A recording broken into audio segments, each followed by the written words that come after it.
10 taon akong napakapagod sa Dubai, Christian.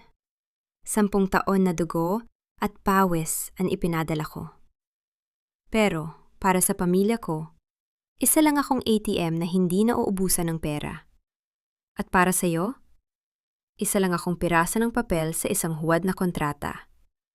Akala niyo ba ay wala akong damdamin? Ngayon, ako naman ang maniningil. Sino ang tunay na traidor sa likod ng inyong mga ngiti? Huwag niyo nang hihilingin na umuwi pa rito si Tess. Bakit pa?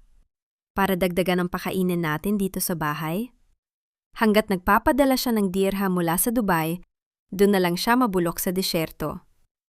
Tutal, yan lang naman ang pakinabang natin sa kanya, isang ATM na hindi napapagod. Ang boses na iyon, ang matalas at walang pakundangan tinig ni Lourdes, ay tila isang malupit na hagupit na humiwa sa katahimikan ng gabi.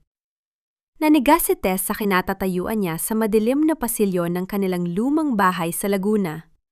Hawak niya ang isang maliit na supot ng mga pasalubong, isang mamahaling pabango at isang gintong kwintas na pinag-ipunan niya sa loob ng 3 taon na hindi pagkain ng sapat sa Dubai. Naisa na niyang sorpresahin ang pamilya sa kanyang biglaang pag-uwi.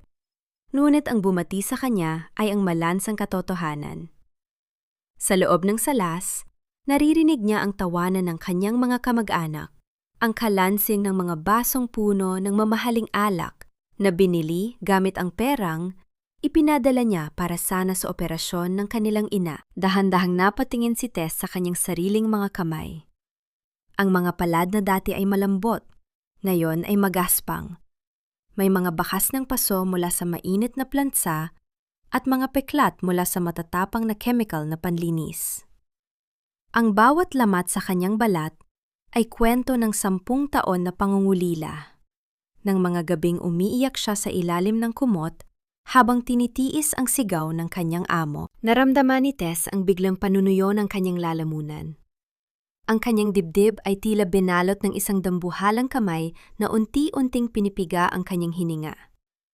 Walang luhang pumatak, ngunit ang hapdi sa loob ng kanyang puso ay mas matindi pa sa sugat ng kahit anong patalim. Ang bawat sakripisyo niya, ang bawat sentimong pinaghirapan niya sa gitna ng nagbabagang init ng disyerto, ay tila naging abo sa harap ng katusuhan ng sarili niyang dugo. Dahan-dahan, sa gitna ng panginginig ng kanyang mga tuhod, ay tinalikuran ni Tess ang pintuan ng tahanang itinuring niyang kanlungan. Ang bawat hakbang niya palayo ay tila paglakad sa ibabaw ng mga bubog. Ang ulan na nagsimulang pumatak sa labas ay humalo sa kanyang pawis, ngunit nanatiling tuyo ang kanyang mga mata. Isang tuyong disyerto ng matinding pagkadismaya. Napadpad si Tess sa isang maliit na bar sa gilid ng kalsada. Pilit na naghahanap ng lugar kung saan hindi siya makikilala ng kahit sino. Doon, sa gitna ng usok at malungkot na musika, ay nakita niya ang isang lalaking nakayuko sa counter. Napakakisig nito, halatang mula sa marangyang pamilya, dahil sa suot nitong mamahaling relong kumikinang sa ilalim ng aandap-andap na ilaw. Isang waitress na katulad mo? You really think I would marry you for real? Christian, wake up! You were just a rebound, a useful architect to build my dream house. And now that it's done, you're useless. Ang boses ng isang babaeng nakatayo sa harap ng lalaki ay puno ng lason. Nakita ni Tess kung paano tumigas ang panga ng lalaking tinawag na Christian. Ang sakit sa mga mata nito ay kapareho ng sakit na nararamdaman niya. Ang sakit ng pagiging isang kasangkapan lamang sa buhay ng mga taong pinahalagahan nila. Sa isang hindi maipaliwanag na udyok ng damdamin, lumapit si Tess. Ang kanyang boses, na matagal nang nanahimik sa Dubai, ay biglang nagkaroon ng talim. Masyado yatang maingay dito para sa isang babaeng puro alahas pero walang modo. Ang sabi ni Tess, habang nakatingin ng diretsyo sa babaeng nanglalaet kay Christian. Napatigil ang lahat.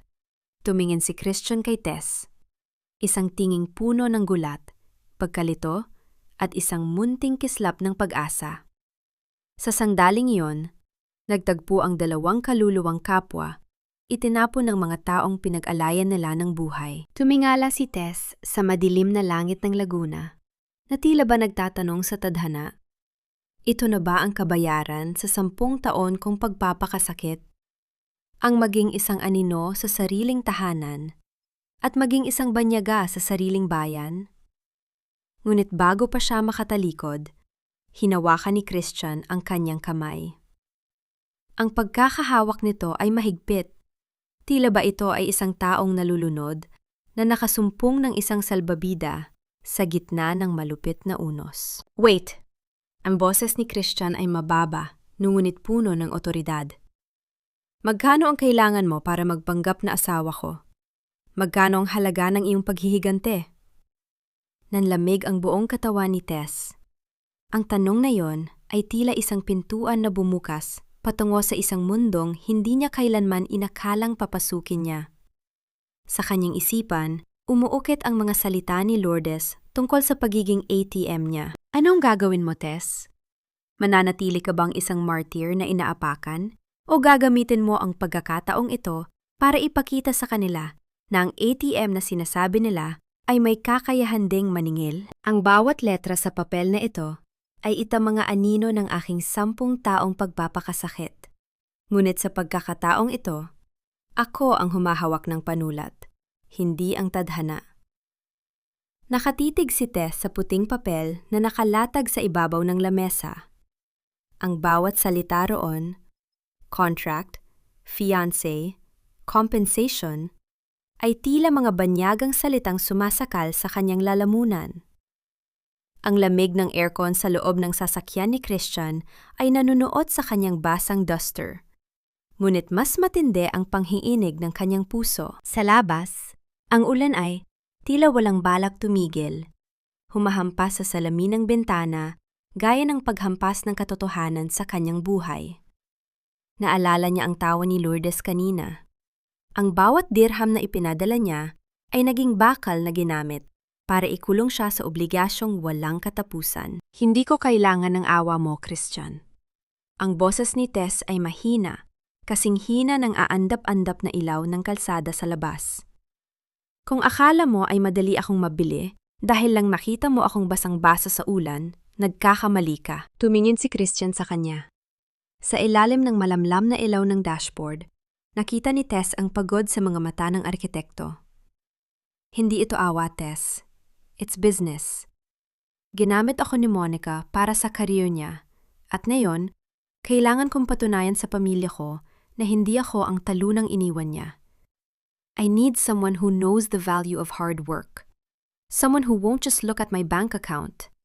And you have the eyes of someone who has fought 1,000 wars. Dahan-dahang hinawakan ni Christian ang kamay ni Tess. Naramdaman niya ang magaspang na balat ng dalaga, ang mga kalyo sa palad nito, na bunga ng 10 taong paglilinis sa Dubai. Sa halip na pandiri, isang kakaibang init ang dumalay sa mga ugat ni Christian. Isang paghanga sa babaeng kahit wasak na ang mundo ay nananatiling tuwid ang likod. If you sign this, hindi mo na kailangang mag-alala sa operasyon ng nanay mo. Pagpapatuloy ni Christian, ang kanyang boses ay puno ng pangako. Bibigyan kita ng sapat na halaga para makapagsimula ka uli. Para hindi ka nalang maging ATM sa paningin nila. You can be the woman you've always wanted to be. Pinikit ni Tess ang kanyang mga mata. Nakita niya ang kanyang nanay na nakahiga sa isang madilim na sulok ng kanilang bahay. Tila nakalimutan na sa gitna ng handaan ni Lourdes. Ang galit na kanina ay tila isang maliit na mitsa ay biglang naging isang dambuhalang apoy. Akin na ang panulat, madiing sabi ni Tess. Sa bawat haplos ng tinta sa papel, tila ba pinuputo ni Tess ang mga tanikalang nag-uugnay sa kanya sa nakaraan. Nang matapos siya, tumingin siya kay Christian. Tandaan mo ito, Christian. I'm doing this for my mother. At sa sandaling subukan mong gamitin ako, gaya ng ginawa ng pamilya ko, tatapusin ko ang kontrata nito sa paraang hindi mo magugustuhan. Isang tipid na ngiti ang sumilay sa labi ni Christian. Deal. Now, Let's transform you into a Valdez. Ang sumunod na mga oras ay tila isang panaginip para kay Tess. Dinala siya ni Christian sa isang pago, ngunit marangyang butik. Ang bawat haplos ng telang seda sa kanyang balat, ang amoy ng mamahaling pabango, at ang sining ng mga makeup artist ay tila ba nagbubura sa bawat dumi ng disyerto ng Dubai. Nang humarap si Tess sa salamin, hindi niya nakilala ang sarili. Nawala ang pagod sa kanyang mukha, pinalitan ng isang kislap na tila ba nanggagaling sa kailaliman ng kanyang kaluluwa. Suot niya ang isang eleganteng itim na bestido na bumagay sa kanyang kayumangging balat. "You're beautiful, Tess," bulong ni Christian na nakatayo sa kanyang likuran. "It's just a mask, Christian. Huwag nating kalimutan kung bakit ako naririto." Paalala ni Tess, bagaman nararamdaman niya ang mabilis na tibok ng kanyang puso. Nakarating sila sa dambuhalang mansyon ng mga Valdez sa Forbes Park. Ang bawat hakbang ni Tess sa marmol na sahig ay tila ba isang paghamon sa mundong dati ay tinitingnan niya lang mula sa malayo. Ang bango ng mga sariwang bulaklak at ang kislap ng mga dambuhalang chandelier ay tila ba nanunuya sa kanyang pinagmulan. Sa gitna ng malawak na salas, nakaupo si Doña Isabel. Ang matandang Doña ay nakasuot ng perlas. Ang kanyang mga mata ay kasing talas ng agila na tila ba binabasa ang bawat kasinungalingan sa mukha ni Tess. "So, ito ba ang babaeng ipinalit mo kay Monica, Christian?" Ang boses ni Doña Isabel ay kasing lamig ng yelo. Bawat taglish na salita ay may dalang lason ng pangmamaliit. "She looks decent." Pero ang amoy ng lupa ay hindi mabilis mabura ng kahit anong Chanel na pabango. Humigpit ang kapit ni Tess sa kanyang clutch bag. Naramdaman niya ang pamilyar na hapdi ng pangungutya. Ang parehong pakiramdam noong tinawag siyang katulong ng kanyang mga amo sa Dubai. Ngunit bago pa siya makapagsalita, naramdaman niya ang kamay ni Christian sa kanyang baywang. Tila ba nagbibigay ng lakas? "Mama, she is Tess Manalo, my fiancé. At kung hindi niyo siya kayang i-welcome ng maayos sa bahay na ito, baka mas mabuting humanap kami ng ibang matitirhan," matapang na pagtatanggol ni Christian. Naningkit ang mga mata ni Doña Isabel. Lumapit siya kay Tess. Ang tunog ng kanyang mga alahas ay tila ba tunog ng isang babala. "Huwag kang mag-alala, iha. Dito sa mansyon, madaling matuto ng leksyon. Sisiguraduhin kong malalaman mo kung saan ka lulugar sa pamilyang ito." Ngunit sa gitna ng tensyon, biglang tumunog ang cellphone ni Tess. Isang mensahe mula kay Lourdes ang lumitaw sa screen na hindi sinasadyang mabasa ni Doña Isabel na nakatayo sa malapit. "Tess, nasaan ka na? Huwag mong sabihing nagpapakadrama ka na naman sa ulan. Magpadala ka na ng pera. Na-short ang budget ko para sa party bukas. Bilisan mo, kundi malalagot ka kay nanay." Isang nakakapang-ilabot na ngiti ang sumilay sa mga labi ni Doña Isabel. "It seems like your family is looking for their ATM, Tess. Tell me, magkano ba ang ibinayad sa'yo ng anak ko para mag-acting ng ganito?" Nanlamig ang mga kamay ni Tess. Ang lihim na pilit niyang itinatago ay tila ba unti-unti nang nilalapan ng kasakiman ng dalawang mundong kinabibilangan niya. Tumingin siya kay Christian, naghihintay ng tulong. Ngunit nakita niya ang pagkagulat sa mukha ng lalaki. Sa sandaling iyon, alam ni Tess na ang kontratang pinirmahan niya ay hindi lamang pasaporte sa yaman. Ito ay isang tiket patungo sa isang impyernong mas matinde pa sa disyerto ng Dubai. Isang hamak na bayarang babae. Iyon lang ba ang halaga mo, Teresa? Isang mabilisang transaksyon para sa isang pamilyang itinuturing kang gatasan? Ang boses ni Doña Isabel ay kasing talim ng bubog na dahan-dahang humihiwa sa natitirang dangal ni Tess. Nakatayo ang matandang Doña sa gitna ng sala. Hawak ang kanyang perlas na tila. Pabawat butil niyon ay saksi sa kanyang pagiging makapangyarihan. Walang bahas ng awa sa kanyang mga mata. Tanging ang malupit na kislap ng isang taong sanay na manipulahin ang tadhana ng iba. Naramdaman ni Tess ang marahas na pagpintig ng kanyang puso sa kanyang lalamunan. Ang mamahaling tela ng itim na bestidong suot niya ay biglang naging kasing bigat ng semento. Tila ba hinihila siya nito pababa sa malamig na marmol na sahig? Ang kanyang mga kamay, na dati ay sanay sa pagkayod sa ilalim ng nagbabagang init ng Dubai, ay nanginginig na ngayon sa ilalim ng marangyang chandelier ng mga Valdez. Nais niyang agawin ang kanyang cellphone. Nais niyang burahin ang mga salita ni Lourdes na tila ba naging ebidensya ng kanyang pagiging mura. Ngunit ang kanyang buong katawan ay tila naging rebulto ng kahihiyan. Mama, enough! Huwag niyong pakialaman ang gamit ni Tess. Ang boses ni Christian ay sumingit. Ngunit may bahid na ito ng pag-aalinlangan. Binitawan niya ang baywang ni Tess. Isang maliit na distansya na sa paningin ni Tess ay tila ba naging isang dambuhalang bangin. Huwag akong pakialaman? Christian, look at this! Iyong babaeng ipinagmamalaki mo ay isa lamang desperadang OFW na handang magbenta ng kaluluwa para sa pera. Muling bulyaw ni Isabel. Lumapit siya kay Tess. Ang amoy ng kanyang mamahaling perfume ay tila balason na sumasakal sa hininga ng dalaga. Tell me, magkanong kailangan ng pamilya mo para tuluyan ka ng mawala sa buhay ng anak ko? I can double whatever Christian is paying you.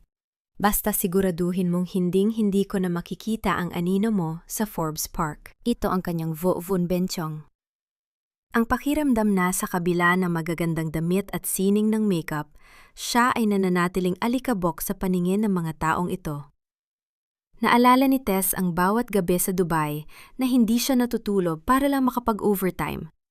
Ang bawat hapdi ng chemical sa kanyang balat para lang may maipadala sa Laguna. Ang lahat ng sakripisyong iyon ay tila ba naging basura sa harap ng mapanghusgang dila ni Doña Isabel. Hindi niyo ako kailangang bayaran para umalis, Doña Isabel. Ang boses ni Tess ay lumabas na matatag. Bagaman sa loob niya ay may isang malakas na hagulgol na pilit kumakawala. Pero ang dahilan kung bakit ako naririto, totoo yan. Dahil ang mundong kinalakihan niyo ay hindi marunong tumingin sa pusong walang laman ang bulsa. Pero wag niyo akong ituring na parang gamit na may price tag. Matapang ka pa? You really are a professional, aren't you? Pangungutya ni Isabel. Christian, choose now. Ang pamilya Valdez at ang danggal ng ating pangalan? O ang babaeng ito na ginagawa kang katawa-tawa sa likod mo? Tumingin si Tess kay Christian. Inaasahan niya ang katatagan, ang parehong tapang na nakita niya sa bar noong inaligtas niya ito. Ngunit nakita niya ang pagtungo ng ulo ni Christian. Ang katahimikan nito ay tila isang dambuhalang pako na ibinabaon sa kanyang puso.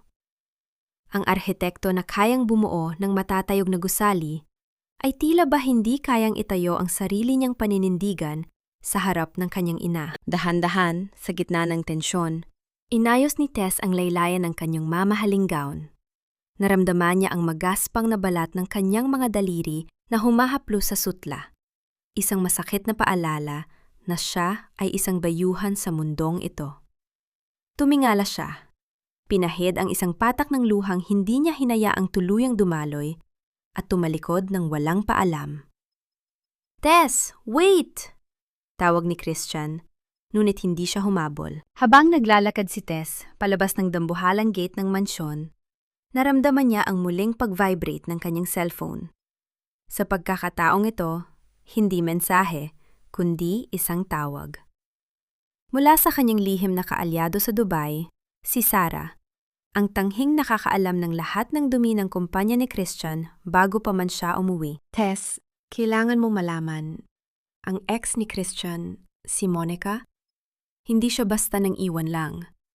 Hawak niya ang mga blueprint na ninakaw sa office ni Christian at balak ning ilabas yun bukas para sirain ang career niya. At Tess, ang kapatid mong si Lourdes, kasama siya sa video na nakita ko. Kausap ang mga tao ni Monica. Nanlamig ang dugo ni Tess. Ang panginginig ng kanyang mga kamay ay napalitan ng isang dambuhalang galit na mas matindi pa sa sikat ng araw sa disyerto. Ang pamilyang pinag-alayan niya ng buhay ay nakikipagsabwatan sa taong sisira sa lalaking kaisa-isang nagbigay sa kanya ng pagkakataong makabangon. Tumigil si Tess sa gitna ng madilim na kalsada. Ang anino ng mansyon ng mga Valdez sa kanyang likuran ay tila ba isang dambuhalang halimaw na naghihintay sa kanyang pagbagsak. Ano ang gagawin mo, Tess? Hahayaan mo ba silang ubusin ka hanggang sa wala nang matira sa iyong dangal? O ipakikita mo sa kanila na ang isang OFW na itinuring nilang alipin ay siyang may hawak ng susi sa kanilang pagguho? Huminga ng malalim si Tess. Ang kanyang mga mata ay naglalagablab na ngayon sa determinasyon. Pagsisisihan niyo ang araw na ginawa niyo akong kaaway, bulong niya sa hangin. Habang sa malayo ay narinig niya ang tunog ng isang sasakyang mabilis na papalapit sa kanyang direksyon. Isang sasakyang itim na walang plaka. Tila ba naghihintay sa tamang sandali para siya ay lamunin. Ang bawat hakbang ko palayo sa mansyong iyon ay tila pagbaon ng mga pako sa sarili kong libingan. Ngunit mas masakit ang katotohanang ang mga taong pinag-alayan ko ng buhay ang siyang humuhukay nito. Naramdaman ni Tess ang malupit na dampi ng hangin sa kanyang basang balat. Isang hapdi na tila nanunuya sa kanyang pangarap na makahanap ng katarungan.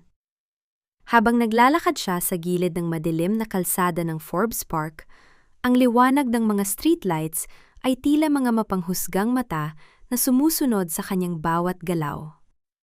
Ang tunog ng kanyang mga takong sa semento ay tila ba mabilis na pintig ng isang pusong malapit nang sumabog sa tindi ng poot at pangungulila. Isang malakas na tunog ng pagpreno ng sasakyan ang bumasag sa katahimikan ng gabi.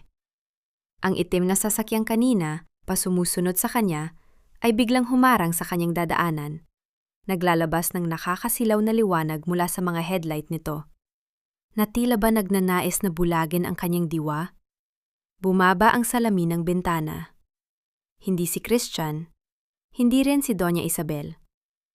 Look at you, Tess. From Dubai DH to Forbes Park fiancé. Tapos na yon, basang sisiw sa kalsada. You really thought you could play in the big leagues? Ang boses ni Monica ay kasing talas ng brilyanteng suot nito sa tenga. Bumaba ang dating kasintahan ni Christian mula sa sasakyan, hawak ang isang mamahaling payong habang nakangiti ng may halong pait at tagumpay. Lumapit siya kay Tess. Ang bawat yabag ng kanyang sapatos ay tila tunog ng isang orasan na bumibilang sa huling sandali ng pasensya ng dalaga. Alam ko ang tungkol sa kontrata niyo ni Christian, Tess. I know how much he's paying you. Patuloy ni Monica habang dahan-dahang kinukuha ang isang makapal na sobre mula sa kanyang bag. Doblehin natin yan. Just give me the blueprints na itinatago ni Christian sa safe niya and walk away. Bumalik ka na sa Laguna. Doon ka naman nararapat, di ba? Sa putikan. Naramdaman ni Tess ang panunuyo ng kanyang lalamunan. Ang bawat salita ni Monica ay tila ba lason na dahan-dahang sumasakal sa kanyang hininga. Tumingin siya sa sobre, pagkatapos ay sa mga mata ni Monica na puno ng katusuhan. Naalala niya ang sinabi ni Sarah sa telepono, ang pagtataksil ni Lourdes. Ang sakit na naramdaman niya kanina sa mansyon ay tila naging isang dambuhalang apoy na ngayon ay naglalagablab sa kanyang dibdib. Ang putik na sinasabi mo, Monica, ay siya ring nagpatibay sa mga kamay ko. Ang boses ni Tess ay mababa, ngunit puno ng panganib. Maybe I was just a pawn in your game, but remember this. Ang mga taong walang natira, kundi ang kanilang dangal ang siyang pinakamapanganib kalaban. Dangal? Is that what you call it? Tumawa si Monica, isang tawang kasing lamig ng ulan. Your own sister sold you for a promise of a US visa, Tess. Si Lourdes mismo ang nagbigay sa akin ng kopya ng kontrata niyo. You have nothing. Kahit si Christian, hindi ka kayang iligtas dahil mas mahalaga sa kanya ang pangalan ng mga Valdez. Ito ang kanyang vun benchang. Ang katotohanang ang kanyang sariling dugo, ang kapatid na pinag-aral niya at binigyan ng lahat, ay ang siyang nagpako sa kanya sa krus na kahihiyan. Naramdaman ni Tess ang panghihina ng kanyang mga tuhod, ngunit pinilit niyang manatiling nakatayo ng tuwid. Dahan-dahan niyang inabot ang kanyang pitaka sa loob ng bag. May kinuha siyang isang maliit at lumang litrato. Isang litrato nila ni Lourdes noong mga bata pa sila sa Laguna, bago pa sila nilamon ng kasakiman at pera. Ang bawat punit sa gilid ng litratong iyon ay tila ba mga sugat sa kanilang relasyon na hindi na kailanman maghihilom. Hinawakan niya ang litrato ng mahigpit hanggang sa mayabak ito. Isang tahimik na pamamaalam sa huling alaala ng isang pamilyang hindi na niya kilala. Sabihin mo kay Lourdes salamat. Bulong ni Tess habang hinahayaan ng ulan na lamunin ang litrato sa kanyang palad. Dahil sa kanya, wala na akong dahilan para maging mahina. Tinalikuran ni Tess si Monica at nagsimulang maglakad palayo. Hindi na siya babalik sa mansyon para humingi ng tawad. Hindi na rin siya iiyak para sa isang pamilyang itinuring siyang gamit. Nakarating si Tess sa isang terminal ng bus patungo sa Laguna. Habang bumabagtas ang bus sa gitna ng madilim na expressway, nakatingin lang siya sa bintana. Ang bawat ilaw na nadadaan ay tila ba paalala ng bawat dirham na ipinadala niya. Mga perang naging mitsa ng kanyang sariling trahedya. Nakarating siya sa kanilang bahay sa Laguna madaling araw na. Ang lahat ay tahimik, ngunit ang bakuran ay punong-puno pa rin ng mga basurang naiwan mula sa handaan ni Lourdes. Pumasok siya sa loob, walang ingay, hanggang sa marating niya ang kwarto ni Lourdes. Nakita niya ang kanyang kapatid na mahimbing na natutulog. Yakap ang isang bagong bag na halatang galing sa perang ipinadala niya para sa operasyon ng kanilang nanay. Sa tabi ng kama, nakita ni Tess ang isang familiar na envelope. Ang orihinal na kontrata nila ni Christian na ninakaw mula sa kanyang gamit. Hinuha ni Tess ang envelope, ngunit bago pa siya makalabas, isang malakas na tunog ng sirena ang narinig mula sa labas ng kanilang bakod. Ang asul at pulang ilaw ay nagsimulang pumasok sa bintana, nagbibigay ng nakakatakot na kulay sa buong silid. Teresa Manalo! Lumabas ka riyan! You are under arrest for theft and breach of contract. Ang boses ng pulis ay umalingaw-ngaw sa buong barangay. Nagising si Lourdes, ang kanyang mga mata ay nanlaki sa gulat nang makita si Tess na hawak ang envelope. Ngunit sa halip na matakot, isang nakakapangilabot ng ngiti ang sumilay sa mga labi ng kanyang kapatid. Sorry, Tess. Sabi ko naman sa'yo, kailangan nating maging practical sa buhay. Bulong ni Lourdes habang dahan-dahang tumatayo. Naramdaman ni Tess ang mabilis na pagtibok ng kanyang puso.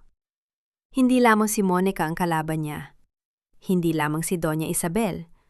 Ang buong mundo ay tila ba nagkakaisa para ibaon siya sa dilim. Paano niya ililigtas ang kanyang sarili kung ang tanging ebidensyang hawak niya ay ang mitsa rin ng kanyang pagkakakulong? At nasaan si Christian sa gitna ng unos na ito? Kakampi ba siya? O siya ang huling pako na tatapos sa buhay ni Tess? Nakatayo si Tess sa gitna ng silid, habang ang mga yabag ng mga pulis ay papalapit na sa kanilang pintuan.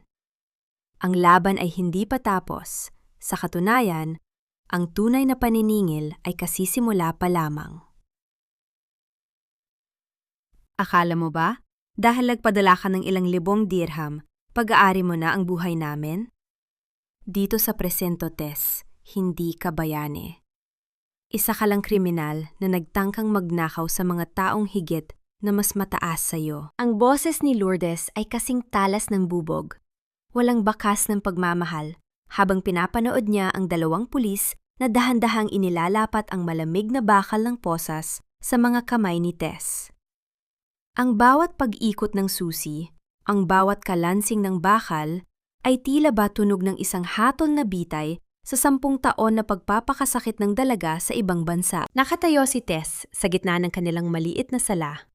Ang kanyang mga kamay na dati ay sanay sa paghawak ng mga chemical na panini sa Dubai, ay nanginginig na ngayon sa ilalim ng bigat ng kawalang katarungan.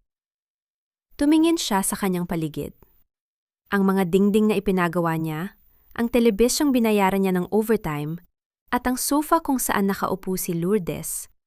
Lahat ng iyon ay pundar ng kanyang dugo at pawis. Ngunit sa gabing ito, ang kanyang tahanan ay naging isang malamig na selda. Sa labas ng gate, maririnig ang mahihina, ngunit mapanghusgang bulungan ng mga kapitbahay. Ang mga ilaw ng smartphone ay aandap-andap, kinukunan ang bawat segundo ng kanyang kahihiyan upang i-upload sa social media. Ang mga marites ng barangay ay tila ba nagpipiesta sa pagbagsak ng babaeng dati ay tinitingala bilang tagumpay na OFW. Lourdes, bakit? Ang tanging lumabas sa tuyong lalamunan ni Tess. Ang kanyang boses ay tila isang marupok na sinulid na anumang sandali ay mapuputol. Huwag mo akong tingnan ng ganyan, Tess. Ginagawa ko lang ang nararapat para sa pamilya. Sinabihan na kita, huwag kang lalaban sa mga Valdez. Ngayon, pati kami idinamay mo sa pagnanakaw mo ng blueprints at paglabag sa kontrata. Singhali Lourdes habang pilit na umiiwas ng tingin. Dinala si Tess sa loob ng patrol car. Ang amoy ng lumang leather at matapang na air freshener sa loob ng sasakyan ay tila sumasakal sa kanya. Habang gumabagta sila sa madilim na kalsada ng Laguna, pinanood ni Tess ang pagdaan ng mga puno at poste sa labas. Ang bawat ilaw na lumilipas ay tila ba mga pangarap na isa-isang namamatay. Ito ang kanyang vo-voot benchong. Ang mapait na realisasyon na sa loob ng 10 taon, hindi pala pamilya ang binubuhay niya, kundi mga linta na handang sumipsip sa kanya hanggang sa huling patak ng kanyang dangal. Naramdaman niya ang isang matinding hapdi sa kanyang dibdib, hindi dahil sa posas, kundi dahil sa pagguho ng bawat dahilan kung bakit siya bumabangon araw-araw sa disyerto. Pagdating sa presinto, pinalot siya ng inay ng mga makinilya at usok ng sigarilyo. Sa isang sulok, nakita niya ang isang pamilyar na anino. Isang lalaking nakasuot ng mamahaling coat, ang tindig ay tuwid, pero ang mga mata ay puno ng pait. Si Christian. Lumapit ang arkitekto sa tapat ng rehas, kung saan pansamantalang ipinasok si Tess. Nagtagpo ang kanilang mga mata, isang sulyap na punong-puno ng mga katanungang walang sagot, ng kilig na nabahiran ng lason, at ng sakit na hindi kayang ilarawan ng kahit anong blueprint. Tess, ang boses ni Christian ay mababa, may kasamang panginginig na tila hindi rin niya alam kung paano haharapin ang tagpong ito. Bakit mo ginawa yon? Bakit kailangang si Monica pa ang lapitan mo? Christian, makinig ka sa akin. Niloko tayo ni Monica. Siya ang nagnakaw ng blueprints, hindi ako. At ang kapatid ko, binenta niya ako. Ang pagsusumamo ni Tess ay hinaluan ng hagulgol. Inabot niya ang kamay ni Christian sa pagitan ng mga rehas. Sa isang sandali, hinawakan ni Christian ang mga daliri ni Tess. Ang init ng kanyang palad ay tila ba isang banal na haplos sa gitna ng impyerno. Sandaling naramdaman ni Tess na sa kabila ng lahat ng kasinungalingan, may isang bahagi pa rin ni Christian na nagnanais maniwala sa kanya. Pinisil ni Christian ang kanyang kamay, isang tahimik na pangakong hindi pa tapos ang lahat. Ngunit ang sandaling iyon ay nabasag nang pumasok si Doña Isabel kasama ang isang batalyon ng mga abogado. Christian, bitawan mo ang babaeng yan. She is a fraud, a thief, and a social climber. Ang bulyaw ni Doña Isabel ay yumanig sa buong presinto. Attorney, siguraduhin niyo na walang piyansang ilalabas para sa kanya. I want her to rot here until she admits where she hid the decryption keys for the server. Tumingin si Doña Isabel kay Tess nang may nakakapangilabot na ngiti. Akala mo ba ay mananalo ka sa amin? You're just a speck of dust, Teresa. At sa pamilyang Valdez, madali lang kaming magpagpag ng dumi. Naramdaman ni Tess ang muling panunuyo ng kanyang lalamunan. Ngunit sa gitna ng takot, may isang bagay siyang naalala. Kinapa niya ang kanyang sikretong bulsa sa ilalim ng duster na hindi nakuha ng mga pulis. May isang maliit na papel doon, isang resibo mula sa isang tago at lumang remittance center sa Dubai na may nakasulat na pangalang hindi kailanman inaasahan ni Doña Isabel na lalabas. Huwag kayong masyadong makampante, Doña Isabel, bulong ni Tess. Sapat na para marinig lamang ng matandang Donya. Hindi lang ako ang may itinatago. Alam ko kung kanino nyo ipinapadala ang pera ng kumpanya tuwing buwan ng Mayo. Alam ko kung sino ang itinatago nyo sa rest house nyo sa Batangas. Biglang namutla si Doña Isabel. Ang kislap ng kanyang mga mata ay napalitan ng purong pang-inilabot. Sino ang lihim na itinatago ng mga Valdez na kayang magpabagsak sa kanilang buong imperyo? At sapat ba ang barahang ito ni Tess para iligtas ang kanyang sarili mula sa rehas? O ito ang magiging mitsa ng isang mas madugong trahedya? Ang huling narinig ni Tess bago siya tuluyang iwan sa dilim ng selda ay ang marahas na pag-ikot ng susi sa padlock. Isang tunog ng bakal na naglalapat na tila ba huling hininga ng kanyang kalayaan. Ang pamilya ay dapat nakanlungan sa gitna ng bagyo. Ngunit bakit ang sarili kong dugo ay parang lason na dahan-dahang pumapatay sa aking pagkatao? Ang gulong na ito ni Tess ay tila isang sumpa na nananatili sa loob ng malamig at madilim na selda ng Laguna Precinct. Ang amoy ng ihi, kalawang, at lumang semento ay nanunuot sa kanyang ilong, isang malupit na paalala na ang kanyang sakripisyo sa Dubai ay nauwi sa rehas na bakal. Nakasandal siya sa pader. Ang kanyang mga kamay na may mga peklat ng pagtitiis ay mahigpit na nakakuyom. Sa bawat pagpikit niya, nakikita niya ang mukha ni Lourdes, ang kapatid na binigyan niya ng lahat. Ngunit siya ring kumuha ng lahat sa kanya. Habang si Tess ay nagdurusa sa dilim, si Christian naman ay lula ng kanyang sasakyan patungo sa bahay ng mga manalo. Hindi siya mapakali. Ang mga salita ni Tess sa presinto ay tila mga tinik na nakabaon sa kanyang isipan. Gusto niyang makita ang katotohanan gamit ang sarili niyang mga mata. Pagdating niya sa tapat ng bahay, sumalubong sa kanya ang ingay ng tawanan at ang liwanag ng mga bagong kabit na dekorasyon. Ang SUV na binili ni Lourdes gamit ang pera ng operasyon ng kanilang ina ay nakaparada ng mayabang sa bakuran. Ang kislap niyon ay tila nanunuya sa kahirapang dinaranas ni Tess sa loob ng kulungan. Bumaba si Christian. Ang bawat yabag ng kanyang mamahaling sapatos sa tuyong lupa ay tila tunog na isang paghatol. Pagpasok niya sa sala, agad siyang sinalubong ni Lourdes na may malawak na ngiti. Ang kanyang suot na alahas ay kumikinang sa ilalim ng bagong chandelier. Sir Christian, napadalaw kayo? Huwag yun na pong isipin ang nangyari sa presinto. Kami na po ang humihingi ng paumanhin para sa kahihiyang idinulot ng kapatid ko. Ang boses ni Lourdes ay kasing tamis ng asukal, pero kasing pait ng lason sa pandinig ni Christian. Ganyan po talaga si Tess, ambisyosa. Akala niya siguro ay sapat na ang magpadala ng ilang dirham para maging donya na siya. Tumingin si Christian sa paligid.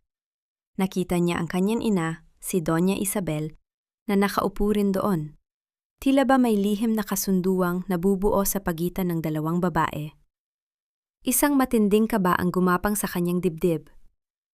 Nasaan ang mga gamit ni Tess? Tanong ni Christian. Ang boses ay mababa, ngunit puno ng awtoridad. Nasa likod po, sir. Doon sa bodega.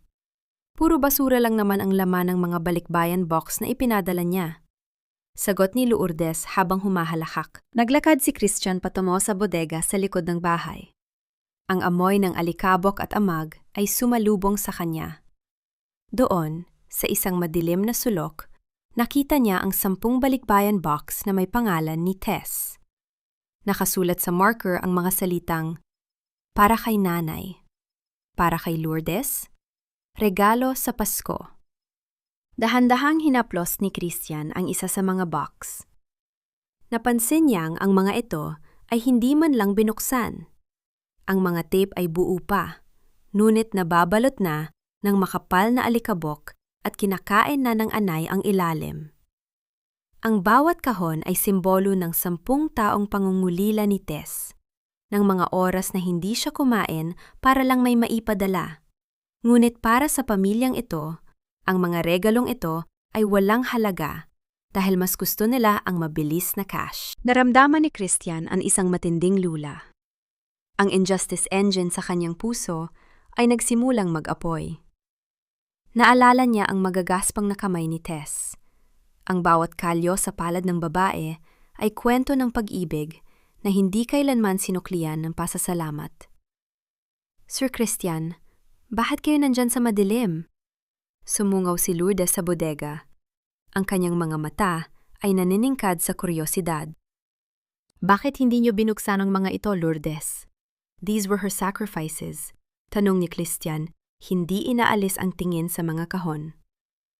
Ay, sir, puro delata at lumang damit lang ang laman yan.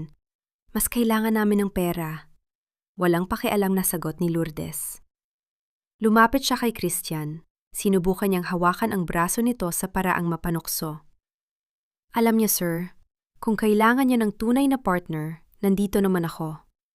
Hindi ako katulad ni Tess na kailangang bayaran para magmahal. Binitawan ni Christian ang kamay ni Lourdes nang may pandidiri.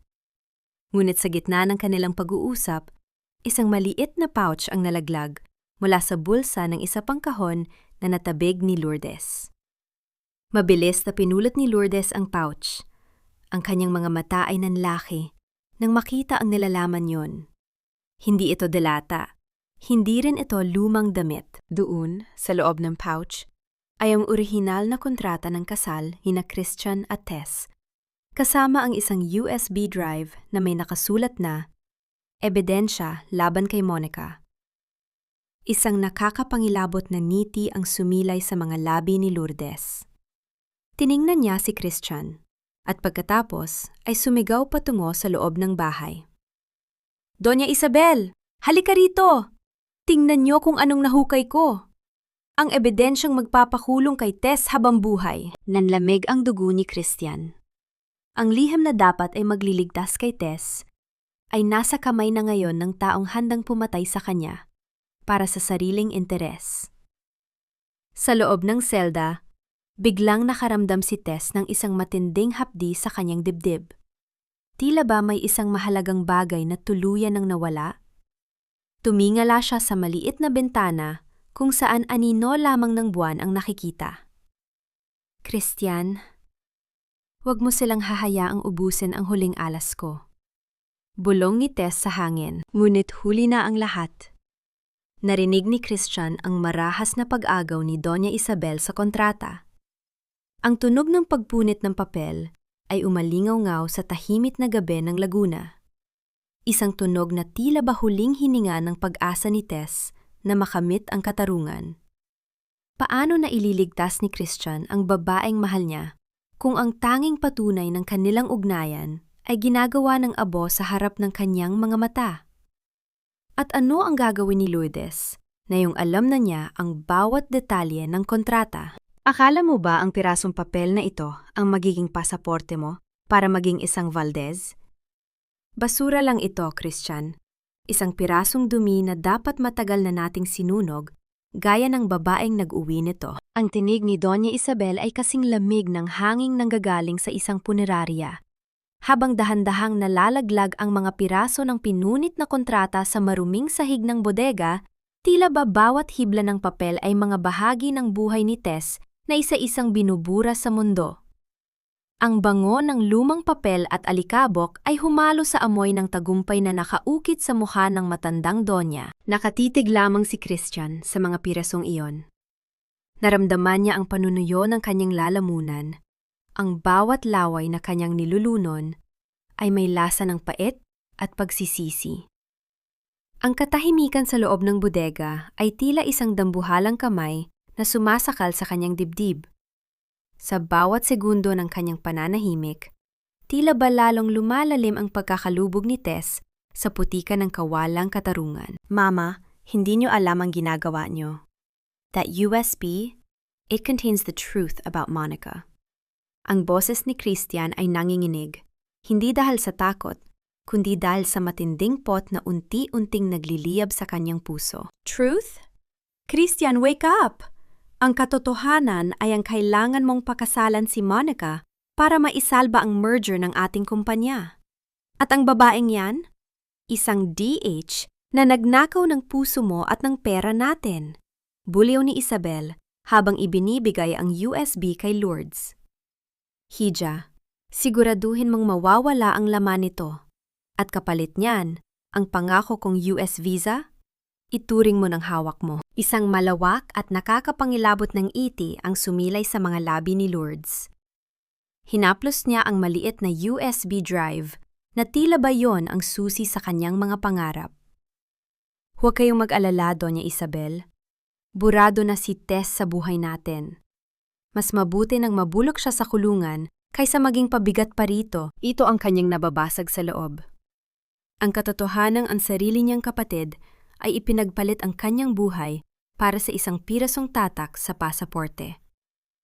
Naramdaman ni Tess, mula sa loob ng kanyang malamig na selda, ang isang matinding lula. Nakaupo siya sa sahig, yakap ang kanyang mga tuhod, habang ang bawat yabag ng mga pulis sa pasilyo ay tila ba tunog ng orasan na bumibilang sa huling sandali ng kanyang dangal. Dahan-dahan niyang inilabas ang isang maliit na piraso lang tela mula sa kanyang bulsa. Isang panyo na may burda ng pangalan ni Christian. Ito ang huling alaala ng gabing akala niya ay nahanap na niya ang kanyang tagapagtanggol. Piniso niya ito ng mahigpit, hanggang sa mabaon ang kanyang mga kuko sa kanyang palad. Lourdes, kahit kailan ay hindi kita itinuring na kaaway. Pero sa gabing ito, isinusumpa ko, ang perang tinanggap mo ay magiging lason na uubos sa bawat pangarap na itinayo mo sa ibabaw ng aking bangkay. Nabalik ang kanyang diwa nang marinig ang mahinang pag-vibrate na isang cellphone sa kabilang panig ng rehas. Isang pulis ang lumapit, ang mukha ay balisa, at iniabot kay Tess ang isang teleponyo. May tumatawag sa'yo. Sabi niya, buhay at kamatayan ang pinag-uusapan niyo. Bulong ng pulis bago mabilis na tumalikod. Pagpindot ni Tess sa answer button, ang mukha ni Sarah mula sa Dubai ang lumitaw sa screen. Ang kanyang kaibigan ay pawis na pawis. Ang mga mata ay nanlalaki sa takot. Tess! Makinig ka! Nahanap ko na ang taong itinatago ni Doña Isabel sa Batangas. Hindi siya basta-bastang tao, Tess. Siya ang tunay na asawa ng namayapang asawa ni Isabel. Ang lalaking dapat ay tagapagmana ng lahat bago siya idineklarang patay. Nang lamig ang buong katawan ni Tess. Ang bawat salita ni Sarah ay tila ba isang pagsabog na yumanig sa kanyang buong pagkatao. Ang lihim ng pamilya Valdez ay mas malalim at mas madilim pa kaysa sa inaakala niya. At Tess, may isa pa. Hawak ko ang video recording ng pag-uusap ni Monica at Lourdes kanina lang. Plano nilang ilipat ang lahat ng accounts mo sa Dubai sa ilalim ng pangalan ni Monica para palabasing ninakawan mo talaga ang kumpanya. Sarah, kailangan mong itago ang video na yan. Huwag mong ibibigay kahit kanino. Ang boses ni Tess ay naging matatag, puno ng panibagong determinasyon. Ngunit bago pa makasagot si Sarah, narinig ni Tess ang isang malakas na tunog ng pagkabasag ng pinto sa kabilang linya. Ang hiyaw ng kanyang kaibigan at ang tunog ng mga yabag ng maraming tao ay umalingaw-ngaw sa selda. Tess, nahanap nila ako! Monica's men are here! Biglang naputol ang tawag. Ang screen ng cellphone ay naging itim. Iniwan si Tess sa gitna ng isang nakabibinging katahimikan. Naramdaman ni Tess ang mabilis na pag-ikot ng kanyang isipan. Ang kanyang tanging kakampi ay nasa panganib. Ang kanyang ebidensya ay maaring wala na. At ang lalaking mahal niya ay nakatali sa isang kasunduang gawa sa kasinungalingan. Tumingala si Tess sa maliit na bintana ng selda. Ang buwan ay nababalutan ng makapal na ulap, tila ba nakikiramay sa dilim ng kanyang tadhana. Ngunit sa ilalim ng kanyang dibdib, may isang apoy na nagsimulang mag-alab. Isang apoy na mas mainit pa sa sikat ng araw sa disyerto. Sino ang lalaking itinatago ni Doña Isabel sa Batangas? At may sapat pa bang oras si Christian para ma-realize ang katotohanan bago tuluyan ng lamunin ng mga Valdez ang huling hibla ng buhay ni Tess? Ang huling narinig ni Tess bago siya tuluyang pinalabas ng selda para sa panibagong interrogation ay ang malamig na tinig na isang opisyal. Teresa Manalo, may dumating na bagong reklamo laban sa iyo. Money laundering sa Dubai. Handa ka na bang mabulok dito? Ano ang pakiramdam, Tess? Mula sa disyerto ng Dubai, dito ka rin pala babagsak sa dumi ng sarili mong bayan. Ang isang modern-day hero na naging modern-day criminal sa loob ng isang gabi. How tragic. Ang tinig ni Monica ay tila hapdi ng alkohol sa isang sariwang sugat habang nakatayo siya sa labas ng rehas ni Tess. Suot niya ang kanyang mamahaling salamin sa mata. Tila ba ayaw niyang madungisan ang kanyang paningin ng hitsura ng babaeng nasa loob. Ang bawat salita niya ay may kasamang malansang tagumpay, isang ngiting nakaukit sa labi, na tila ba bawat pagdurusa ni Tess ay isang medalya sa kanyang dibdib. Nakatitig lamang si Tess sa malamig na semento. Naramdaman niya ang panunuyo ng kanyang lalamunan. Ang bawat hininga niya ay tila may kasamang bubog na sumusugat sa kanyang baga. Ang amoy ng lumang bakal at ang singaw ng kanal mula sa labas ng presinto ay nagpapaalala sa kanya na ang mundong pinangarap niya ay tuluyan ng gumuho. Ang bawat sakripisyo niya sa loob ng 10 taon, ang mga gabing hindi siya kumakain para lamang makaipon, ang mga araw na tiniis niya ang pang-iinsulto ng mga banyaga, lahat ng iyon ay nauwi sa rehas na ito. Monica, bakit mo ito ginagawa? Ang boses ni Tess ay halos isang bulong na lamang, kasing hina ng ihip ng hanging malapit ng mamatay. Binenta mo ang dangal mo para lang sa kumpanya ni Christian? At ang kapatid ko, paano mo siya napaikot? Hindi siya kailangang paikutin, Tess. Lourdes is just like me. She knows that in this world, love is a fairy tale, but money is a religion. Tumawa si Monica, isang tawang kasing lamig ng yelo. At ikaw? You were just the perfect sacrifice. Sa tulong ni Doña Isabel, sisiguraduhin naming ang bawat sentimo ng perang ipinadala mo rito ay magsisilbing ebidensya ng money laundering mo. You're not a hero, Tess. You're a liability. Ito ang kanyang Vuvun Benchang. Ang pakiramdam na ang bawat butil ng pawis na ipinadala niya sa Laguna ay naging mga pako na ngayon ay ibinabaon sa sarili niyang krus. Nais niyang sumigaw. Nais niyang sirain ang mga bakal na nakaharang. Ngunit ang kanyang katawan ay tila nawala na ng lakas. Ang tanging nagbibigay sa kanya ng init ay ang panya ni Christian na mahigpit pa ring nakakuyom sa kanyang palad. Sa kabilang dako, sa loob ng mansyon ng mga Valdez, hindi mapakali si Christian. Nakaupo siya sa kanyang study room, tinitingnan ang mga punit na piraso ng kontrata sa sahig. Ang bawat yabag ng kanyang ina sa itaas na palapag ay tila ba tunog ng isang hatol na bitay. Dahan-dahan siyang tumayo at naglakad patungo sa bodega kung saan naroon ang mga balikbayan box ni Tess. Binuksan niya ang isa sa mga ito. Ang kahon na may nakasulat na, "Para kay nanay."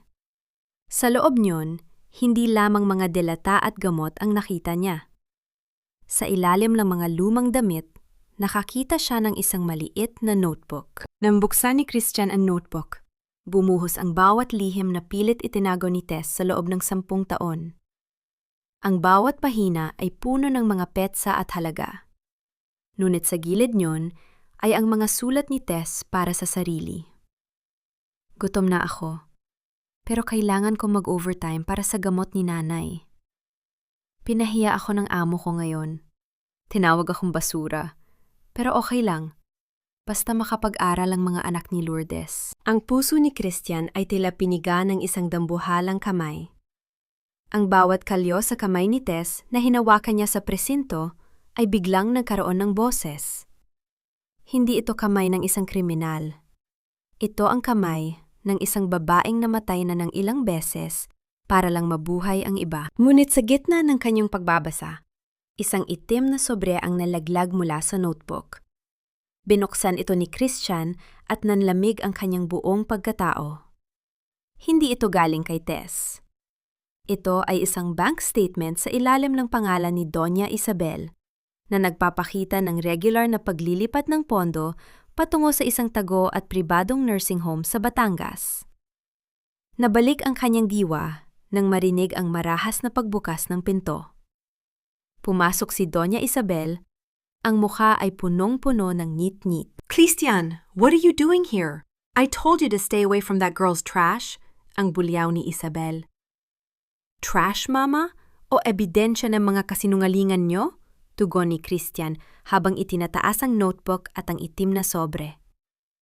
Sino ang taong itinatago niyo sa Batangas? At bakit ang perang ginagamit niyo para sa kanya ay galing sa kumpanyang dapat ay sa akin? Napatigil si Doña Isabel. Ang kislap ng kanyang mga perlas ay tila nanunuya sa biglang pananahimik ng buong silid. Sa labas, ang ulan ay muling bumuhos ng malakas. Tila ba nagbabadyang magkaroon ng isang malaking baha? Biglang, tumunog ang telebisyon sa salas. Isang breaking news ang bumulaga sa lahat. Isang dating OFW, Teresa Manalo, ang opisyal na kinasuhan ng money laundering at pagnanakaw ng corporate secrets. Ang pamilya Valdez ay nagbigay na ng pahayag tungkol sa kanilang matinding pagkadismaya. Tumingin si Christian sa kanyang ina, pagkatapos ay sa telebisyon. Alam niyang nagsisimulan ang pampublikong pagbitay kay Tess. Pero sa ilalim ng notebook na hawak niya, may isang maliit na memory card na hindi napansin ni Doña Isabel. Isang card na may nakasulat na pangalan ni Sarah. Bago pa man makakilos si Christian, nakarinig siya ng mabilis na pagpreno ng sasakyan sa labas. Isang grupo ng mga armadong lalaki na hindi sa pamilya Valdez ang pumasok sa bakod. At sa unahan nila, nakatayo ang isang lalaking may puting buhok, hirap lumakad, pero ang mga mata ay nag-aapoy sa galit. "Isabel! Nahanap din kita!"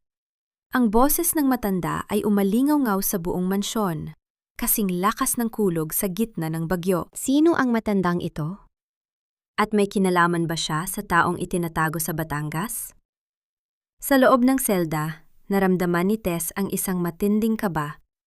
Tila ba ang huling pako sa kanyang tadhana ay mabilis na lumalapit. Wala na ang perang itinabi mo para sa operasyon ni Nanay Tess. Inubos ko na para sa bago kong buhay sa Amerika. Akala mo ba, sapat na ang 10 taon mong pagpapakasakit para diktahan kami? Huli na ang lahat, kapatid ko. Ang boses ni Lourdes ay tila isang malupit na hagupit ng kidlat sa gitna ng malamig na gabi sa loob ng presinto. Nakatayo siya sa harap ng rehas, suot ang isang bagong lino na blazer at hawak ang isang mamahaling pitaka. Mga bagay na binili gamit ang huling sentimong pinaghirapan ni Tess sa Dubai. Walang bakas ng pagsisisi sa kanyang mga mata. Tanging ang tuyot na katusuhan ng isang taong nabulag na nangkinang ng dolyar. Naramdaman ni Tess ang unti-unting paghinto ng pag-ikot ng kanyang mundo. Ang bawat salita ni Lourdes ay tila ba isang dambuhalang pako na ibinabaon sa kanyang puso. Ang perang iyon, ang perang hindi niya ipinambili ng sapatos, ang perang hindi niya ipinangkain sa mga restaurant sa Dubai Mall, ang perang inilaan niya para sa huling hininga ng kanilang ina, ay wala na. Winaldas ng sarili niyang dugo. "Lourdes, paano mo nagawa yan?" Ang boses ni Tess ay halos hindi lumalabas. Garalgal at puno ng hapo. "Si Nanay, mamamatay siya ng habil sa'yo." "Mamamatay siya dahil sa katigasan ng ulo mo, Tess. Kung ibinigay mo lang sana ang password ng kumpanya ni Christian kay Monica, hindi sana tayo umabot sa ganito." Sigaw ni Lourdes bago tuluyang tumalikod. Ang tunog ng kanyang mga bagong takong sa semento ay tila ba tunog ng orasan na bumibilang sa kamatayan ng kanilang pamilya. Ito ang kanyang nababasag sa loob. Ang mapait na realidad na sa loob ng 10 taon, ang kanyang itinuring na pamilya ay isa palang kawan ng mga lobo na naghihintay lamang sa kanyang pagbagsak. Napaluhod si Tess sa maruming sahig ng selda. Ang kanyang mga kamay ay nakakuyom ng mahigpit hanggang sa bumakat ang kanyang mga kuko sa palad. Naramdaman niya ang isang matinding lula, isang kawalan na mas nakakatakot pa kaysa sa disyerto. Samantala, sa mansyon ng mga Valdez, ang tensyon ay tila ba isang kuryenteng handang sumabog. Ang matandang lalaking kararating lang ay dahan-dahang pumasok sa sala, inaalalayan ng isang bodyguard. Tumingin siya kay Doña Isabel nang may matinding pagkamuhi. "Melchor, akala ko ba ay mamatay ka na sa Batangas?" Ang boses ni Isabel ay nanginginig. Ang kanyang mukha ay kasing puti ng pader. "Masamang damo, Isabel. Mahirap mamatay hanggat hindi nakakamit ang katarungan," tugon ni Don Melchor. Tumingin siya kay Christian. "Christian, anak, ang babaeng ito na tinatawag mong ina, siya ang pumatay sa tunay mong nanay para lamang makuha ang yaman ng mga Valdez. At ang taong itinatago niya sa Batangas, iyon ang saksi sa kanyang krimen na pilit niyang pinapatahimik. Naramdaman ni Christian ang mabilis na tibok ng kanyang puso. Ang lahat ng kanyang kinalakihan, ang lahat ng kanyang pinaniwalaan, ay isa palang masalimuot na kasinungalingan. Tiningnan niya ang notebook ni Tess na hawak niya, at pagkatapos ay ang kanyang ina. Ang puot ng nararamdaman niya para kay Tess kanina ay biglang naglaho. Pinalitan ng isang dambuhalang galit para sa babaeng nagluwal sa kanya sa gitna ng kadiliman. "Mama, is it true?" Ang tanong ni Christian ay tila isang hatol. Hindi nakasagot si Doña Isabel. Ang kanyang katahimikan ay sapat na para kumpirmahin ang lahat. Nabalik ang eksena sa presinto. Habang si Tess ay nakalugmok sa dilim, isang opisyal ang lumapit sa kanya. "Manalo, lumabas ka na riyan. May dumating na bagong order. Ililipat ka sa isang mas secure na detention facility sa Manila." "Bakit? Hindi pa ba sapat ang rehas na ito?" tanong ni Tess. "Huwag ka ng maraming tanong. Sumunod ka na lang," madiing sabi ng pulis. Habang inilalabas si Tess mula sa presinto, nakita niya ang isang itim na van na nakaparada sa dilim. Hindi ito sasakyan ng pulisya. Ang mga bintana nito ay balot ng matinding tint, at ang plaka nito ay pamilyar sa kanya. Iyon ang sasakyang nakita niya sa mga litratong kinuha ni Sarah sa Dubai. Ang sasakyan ng mga tauhan ni Monica. Naramdaman ni Tess ang isang matinding kilabot. Hindi siya ililipat sa ibang facility. Siya ay kinidnap sa gitna ng katarungan. "Tulong! Tulungan niyo ako!" sigaw ni Tess. Ngunit mabilis na tinakpan ng isang lalaki ang kanyang bibig gamit ang isang tilang may amoy ng chemical. Ang huling nakita ni Tess bago siya tuluyang lamunin ng dilim ay ang pagdaan ng sasakyan ni Christian sa kalsada. Mabilis na humaharurot patungo sa presinto, ngunit huli na ang lahat. Ang distansya sa pagitan nila ay muling naging isang dambuhalang bangin. Saan dadalhin si Tess ng mga tauhan ni Monica? At magagawa ba ni Christian na gamitin ang ebidensyang nahanap niya para iligtas ang babaeng naging biktima ng sarili niyang pamilya? O ang mga Valdez ay tuluyan ng magtatagumpay sa pagpatahimik sa huling boses ng katotohanan? Ang gabi sa Laguna ay naging kasing pait ng lason, at ang bukas ay tila ba isang aninong ayaw nang magpakita? Hindi ang dilim ng silid ang tunay na nakakatakot, kundi ang katotohanang ang aking mga huling sandali sa mundong ito ay maaaring magtapos sa kamay ng isang babaeng walang ibang kinalaman sa akin, kundi ang put at kasakiman. Naramdaman ni Tess ang malamig na semento sa ilalim ng kanyang pisingi. Ang amoy ng kalawang at nabulok na kahoy ay nanunuot sa kanyang ilong habang dahan-dahan siyang nagkakamalay. Ang bawat bahagi ng kanyang katawan ay sumasakit. Tila ba dumaan siya sa butas ng karayong? Ngunit mas masakit ang katotohanang ang kanyang bibig ay balot ng duct tape at ang kanyang mga kamay ay mahigpit na nakagapos sa likuran. Sa isang madilim na sulok ng abandonadong bodega sa gilid ng pantalan, narinig niya ang tunog ng mga takong na humahampas sa sahig.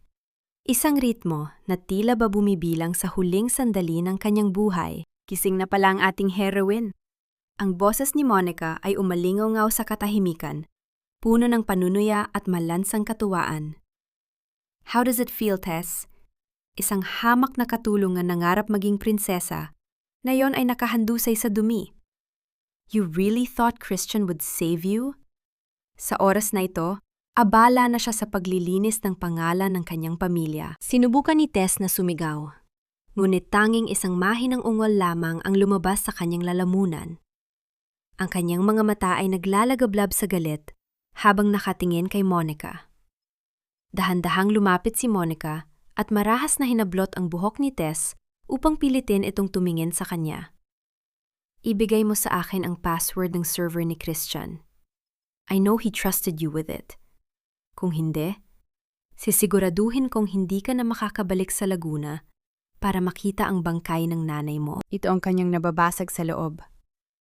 Ang pang-inginig ng kanyang buong pagkatao ay hindi dahil sa takot para sa sarili, kundi dahil sa paggamit ni Monica sa kanyang ina.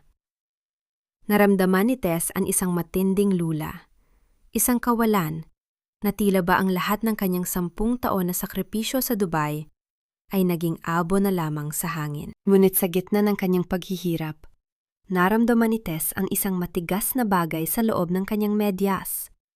Isang maliit na susi na ibinigay sa kanya ni Sarah bago ito nawala. Sa gitna ng dilim at hapdi, naalala ni Tess ang bawat peklat sa kanyang kamay. Ang mga peklat na ito ay hindi simbolo ng pagiging alipin, kundi simbolo ng kanyang katatagan. Hindi ako susuko. Hindi ako mamamatay bilang isang biktima. Samantala sa labas ng bodega, mabilis na huminto ang sasakyan ni Christian. Ang kanyang muka ay punong-puno ng pawis at pagsisisi. Sa kanyang tabi ay si Don Melchor, na mahigpit ang hawak sa kanyang tungkod. "Christian, anak, kailangan mong maging matatag," bulong ni Don Melchor. "Ang ebidensyang nahanap mo sa notebook ni Tess ay sapat na para pabagsakin si Isabel at Monica. Pero ang buhay ni Tess ay nakasalalay sa bilis mo. Pagsisisihan ko habang buhay kung may mangyaring masama sa kanya, Lolo," tugon ni Christian habang binubuksan ang pinto ng sasakyan. "Hinayaan ko siyang mag-isa sa harap ng nanay ko. Hindi ko nahahayaang mangyari uli yun." Nabalik ang eksena sa loob ng bodega. Inilabas ni Monica ang isang lighter at dahan-dahang inilapit ang apoy sa mukha ni Tess. "Papiliin kita, Tess. Ang password o ang kislap ng apoy na ito sa maganda mong mukha." Bago pa man makasagot si Tess, isang malakas na tunog ng pagkabasag ng pinto ang narinig. Ang liwanag mula sa labas ay pumasok, nagbibigay ng anino sa isang lalaking matagal lang hinahanap ng puso ni Tess. "Monica, bitawan mo siya!" sigaw ni Christian. Napatigil si Monica, isang mapait na tawa ang lumabas sa kanyang mga labi. "Huli ka na, Christian. Sa sandaling hilahin ko ang gatilyong ito, lahat ng dumi niyo ay sasama sa kanya sa hukay." Itinutok ni Monica ang baril sa ulo ni Tess. Naramdaman ni Tess ang malamig na dulo ng bakal sa kanyang sentido. Ang bawat segundo ay tila naging 1 taon. Tumingin si Tess kay Christian at sa isang sandali, nagtagpo ang kanilang mga mata. Isang tinging puno ng kilig na hinaluan ng pamamaalam at pag-ibig. "Huwag, Monica. I'll give you everything. Just let her go." Pagsusumamo ni Christian habang dahan-dahang humahakbang palapit. Ngunit sa likod ni Christian, sumulpot ang isang anino. Si Lourdes. Ang kanyang kapatid ay may hawak na isang pirasong kahoy. Ang muka ay puno ng lito at takot. "Tess, sorry," bulong ni Lourdes. Biglang isang putok ng baril ang umalingaw-ngangaw sa buong bodega. Isang katawan ang dahan-dahang bumagsak sa maruming sahig. Sino ang tinamaan? At sa gitna ng nagbabadyang pagsabog ng katotohanan, makakaalis pa ba si Tess ng buhay mula sa kamay ng mga taong itinuring niyang pamilya at kaibigan? Ang gabi sa pantalan ay naging kasing pait ng kamatayan, at ang bawat patak ng dugo ay tila ba nagtatanong, mayroon pa bang puwang para sa kapatawaran? "Ituloy ang kasal! Huwag niyo kaming abalahin ng inyong mga walang kwentang drama. Ang pamilya Valdez ay hindi magpapatalo sa isang hamak na katulong lamang." Ang sigaw na iyon ni Doña Isabel ay umalingaw-gaw sa loob ng marangyang simbahan. Kasing talim ng kidlat na pilit binabasag ang kabanalan ng lugar. Nakatayo siya sa harap ng altar, suot ang kanyang kulay gintong terno na tila babaluti ng isang reynang ayaw isuko ang kanyang trono. Sa kanyang tabi, si Christian ay nakatayo ng tuwid. Ngunit ang kanyang mukha ay tila isang malamig na marmol. Walang buhay, walang kislap, isang arhitektong nawala ng sariling disenyo sa buhay. Sa labas ng dambuhalang pintuan ng simbahan, nakatayo si Tess. Hindi na siya ang babaeng basang-basa sa ulan noong gabing pinalayas siya. Suot niya ang isang simpleng puting barot saya, malinis, maayos, at punong-puno ng dangal na hindi kayang bilhin ng kahit anong dirham o dolyar. Ang kanyang mga kamay ay hindi na nanginginig. Ang bawat kalyo sa kanyang palad ay tila ba naging mga hiyas na nagbibigay sa kanya ng lakas para harapin ang mga taong kumuha ng lahat sa kanya. Naramdaman ni Tess ang panunuyo ng kanyang lalamunan habang pinagmamasdan ang bawat palamuti sa loob. Ang amoy ng mga sariwang rosas at ang usok ng insenso ay humahalo sa pait na nananatili sa kanyang puso. Ito ang gabing dapat ay para sa kanya, ngunit ang nasa tabi ni Christian ay si Monica, ang babaeng bumaril sa kanyang dangal at muntik nang kumuha ng kanyang buhay sa bodega noong nakaraang gabi. Tess, sigurado ka na ba rito? Bulong ni Sarah na nasa likuran niya, kasama si Don Melchor na mahigpit ang hawak sa kanyang tungkod. 10 taon akong nanahimik sa Dubai, Sarah. 10 taon kong tinalikuran ang sarili kong boses para lang sa kanila. Ngayong gabi, babawiin ko ang lahat. Matatag na sagot ni Tess. Dahan-dahang naglakad si Tess patungo sa gitna ng pasilyo. Ang tunog ng kanyang mga yapag sa malamig na sahig ay tila ba mabilis na pintig ng isang pusong handa ng maningil? Ang bawat panauhin ay napalingon. Ang bulungan ng mga alta sosyedad ay tila ba naging isang dambuhalang alon na pilit siyang nilulunod, ngunit nanatiling tuwid ang kanyang likod. Nang marating niya ang harap ni Doña Isabel, tumigil ang mundo. Ang musika ng organo ay biglang nawala, pinalitan ng isang nakabibinging katahimikan. Tinitigan ni Tess ang matandang Donya, at sa isang hindi inaasahang pagkilos, dahan-dahan siyang lumuhod at kinuha ang kamay ni Isabel para sa ritual ng pagmamano. Isang kilos ng matinding kababaang loob na binalot ng isang nakamamatay na talino. Naramdaman ni Tess ang pang-inginig ng kamay ni Isabel, isang pang-inginig na hindi galing sa pagmamahal, kundi sa purong takot. "Mano po, Ninang?" Ang boses ni Tess ay mahina, ngunit abot sa bawat sulok ng simbahan. "Nandito po ako para ibigay ang aking huling regalo sa inyong pamilya. Isang regalong galing sa Dubai, Batangas at Laguna." "Ano kahibangan nito, Teresa? Umalis ka rito bago kita ipakubli sa mga guards," bulyaw ni Isabel, pilit na binabawi ang kanyang kamay. Ngunit hindi latinag si Tess. Tumayo siya at tumingin ng diretsyo kay Christian. Nakita niya ang pagsisisi sa mga mata ng lalaki, ang kilig na dati ay nagpapatibay sa kanya ay naging isang malalim na sugat na lamang ngayon. "Christian, ang blueprints na hinahanap mo. Hindi nagnakaw ang asawa mo," sabi ni Tess habang inilalabas ang isang tablet mula sa kanyang bag. "Ang nagnakaw ay ang babaeng nasa tabi mo ngayon. At ang nag-utos sa kanya? Ang sarili mong ina na pilit mong pinoprotektahan." "Nagsisinungaling siya. Christian, don't listen to her," sigaw ni Monica. Ang kanyang boses ay pumiyok sa tindi ng kaba. "Hindi lang yan, Doña Isabel," patuloy ni Tess. Lalong tumatatalim ang kanyang tingin. "Alam ko na kung sino ang lalaking itinatago niyo sa Batangas. Don Melchor, pasok po kayo." Nang makita ni Isabel ang matandang Melchor na dahan-dahang naglalakad sa gitna ng pasilyo, tuluyan ng gumuho ang kanyang maskara. Ang kanyang muka ay naging kasing puti ng pader, at ang kanyang mga perlas ay tila ba naging mga pako na sumasakal sa kanyang leeg. "Isabel, tapos na ang pagtatago mo sa katotohanan." Ang boses ni Melchor ay kasing lakas ng kulog. Naramdaman ni Tess ang mabilis na tibok ng kanyang puso. Ito na ang rurok ng kanyang paniningil. Ngunit sa gitna ng tagumpay, nakita niya si Lourdes na nakatayo sa likuran ng mga pulis sa may pinto, umiiyak at nakatitig sa kanya. Ang sakit ng pagtataksil ng sariling kapatid ay tila ba isang punyal na muling bumabaon sa kanyang puso. "Tess, patawarin mo ako!" Ang hiyaw ni Lourdes ay bumasag sa katahimikan ng simbahan. Biglang naramdaman ni Tess ang isang matinding lula.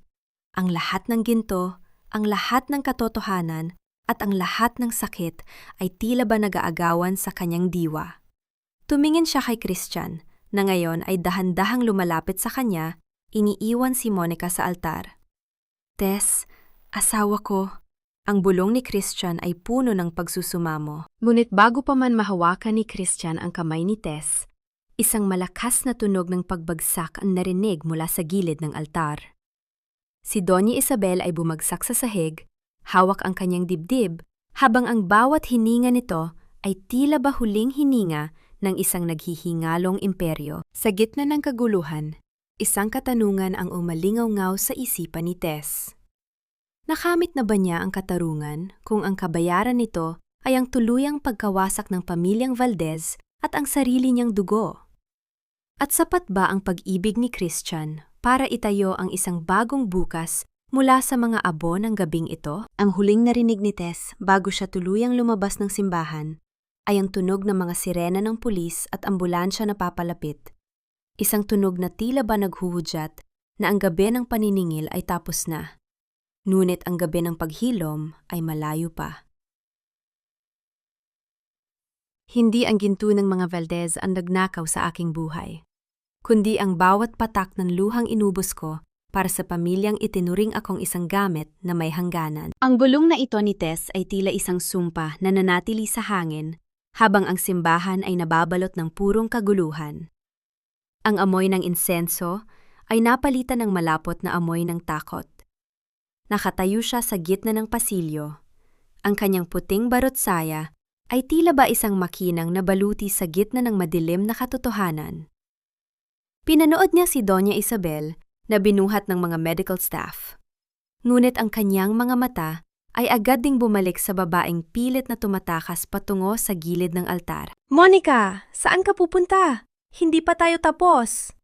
Ang sigaw ni Tess ay naging mitsa ng panibagong tensyon. Napatigil si Monica. Ang kanyang muka ay puno ng pait at desperasyon. Anong ebidensya ang sinasabi mo, Tess? Isang hamak na katulong na gaya mo? Akala mo ba ay maniniwala sila sa iyo? You're just making a scene. Hindi na ito drama, Monica. It's a conviction. Tugon ni Tess habang itinataas ang tablet. Sa isang pindot niya, ang mga dambuhalang screen sa loob ng simbahan na dapat ay magpapakita ng prenup photos ng kasal ay biglang nagbago. Lumalabas doon ang mga bank statement na kinuha ni Sarah sa Dubai. Ang mga dokumentong nagpapakita ng bawat paglilipat ng pondo mula sa kumpanya ni Christian patungo sa isang dummy account sa ilalim ng pangalan ni Monica. Ngunit ang mas nakakapanindig balahibo ay ang sumunod na audio recording. Salamat sa kontrata, Lourdes. Kapag nabulok na si Tess sa kulungan, sisiguraduhin kong wala na siyang babalikan sa Laguna. Just keep acting like the victim's sister. Ang boses ni Monica ay malinaw na umalingaw-ngaw sa bawat sulok ng simbahan. Naramdaman ni Tess ang panunuyo ng kanyang lalamunan nang makita ang reaksyon ni Lourdes. Ang kanyang kapatid ay nakaluhod sa may pintuan, pinalilibutan ng mga pulis. Ang bawat hagulgol nito ay tila ba tunog ng isang pusong tuluyan nang nawalan ng danggal. Tess, nakikiusap ako. Ginawa ko lang yun dahil kailangan natin ng pera. Patawarin mo ako, kapatid ko. Ang pagsusumamo ni Lourdes ay tila isang punyal na muling sumasaksak sa sugatang puso ni Tess. Ito ang kanyang Vun Benchong. Ang masakit na realisasyon na ang 10 taon niyang pagpapakasakit, ang bawat Paskong nag-iisa siya sa Dubai, ang bawat gabing kumakalam ang sikmura niya para lang may maipadala, ay nauwi sa ganitong uri ng pagtataksil. Tiningnan niya si Lourdes, hindi nang may galit, kundi nang may matinding kawalan.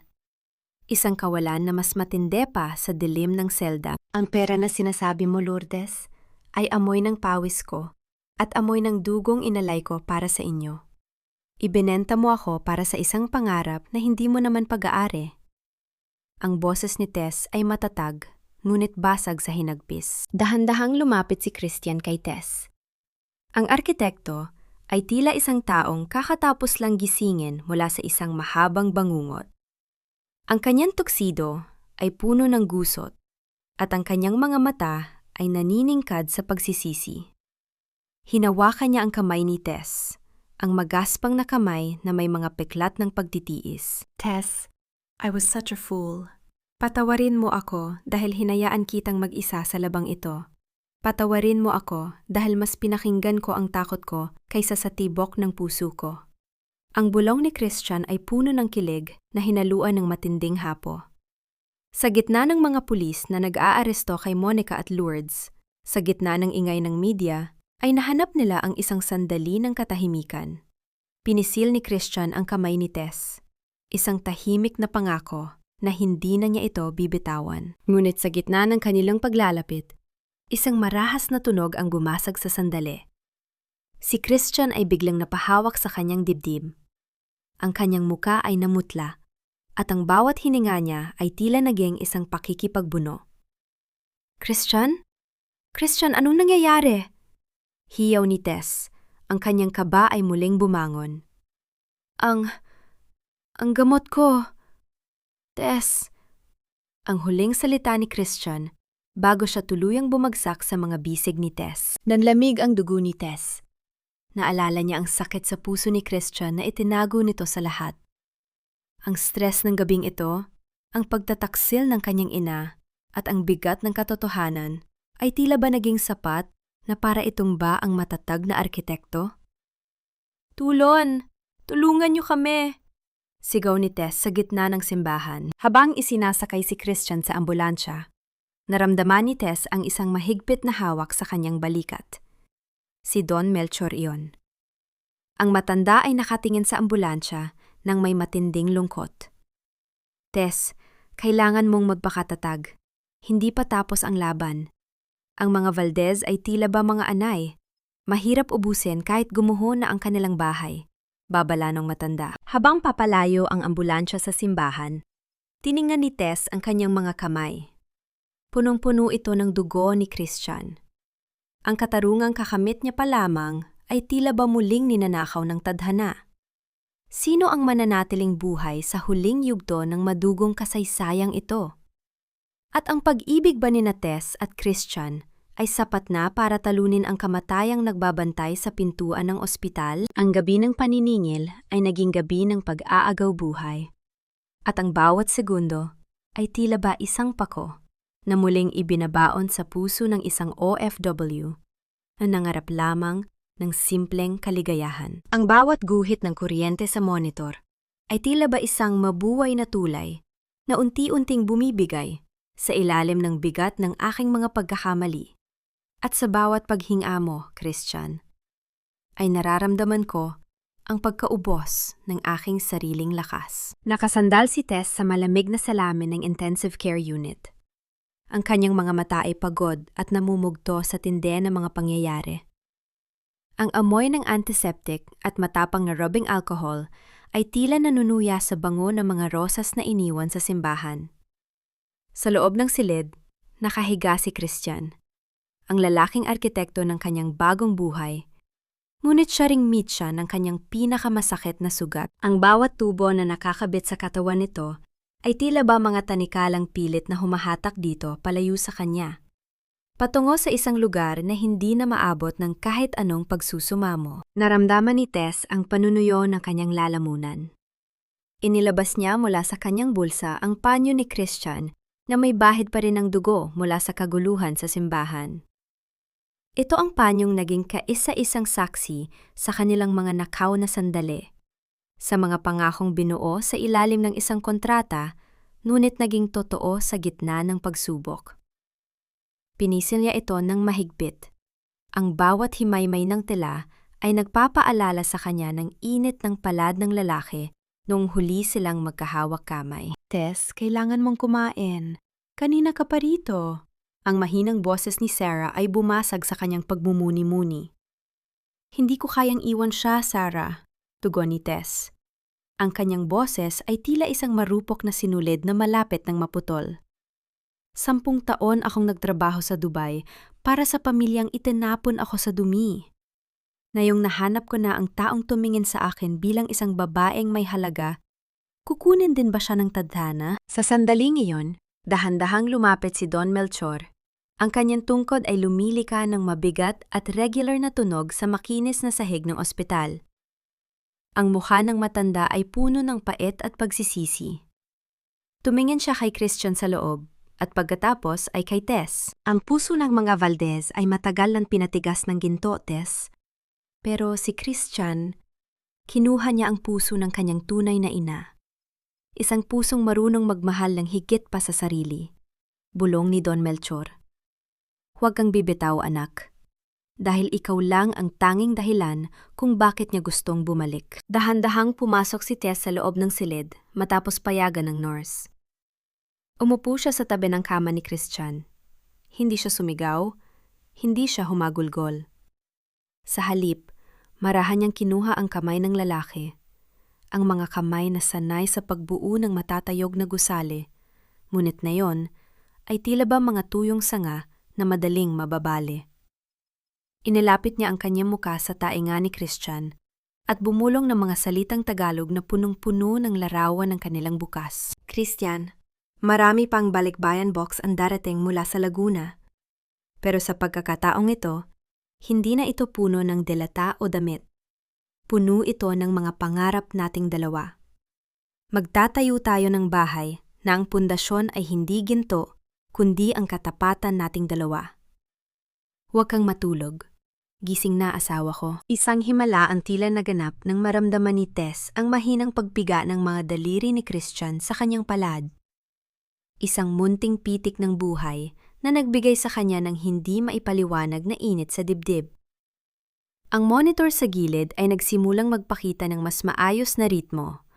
Tila ba nakikinig sa boses ng babaeng nag-uwi ng pag-asa mula sa disyerto. Ngunit sa gitna ng sandaling ito ng kapayapaan, muling bumukas ang pinto ng silid. Hindi ito nurse o doktor. Pumasok ang abogado ni Doña Isabel. Ang muka ay balisa at may hawak na isang itim na envelope. Miss Manalo, kailangan nating mag-usap. Si Doña Isabel, bago siya mawalan ng malay sa kabilang kwarto, may pinapirmahan siyang dokumento. Isang huling testamento na magpapabago sa lahat ng alam nyo tungkol sa kumpanya at sa kasal nyo ni Christian. Ang boses ng abogado ay kasing lamig ng semento. Naramdaman ni Tess ang muling paglukso ng kanyang kaba. Anong ibig mong sabihin? Tapos na ang laban, attorney. Hawak na ng mga pulis sina Monica at Lourdes. Hindi pa tapos, Miss Manalo. Dahil ayon sa dokumentong ito, ang orihinal na kontrata na pinunit ni Doña Isabel ay hindi lamang tungkol sa kasal. May isang sikretong kondisyon si Christian na hindi niya sinabi sa iyo.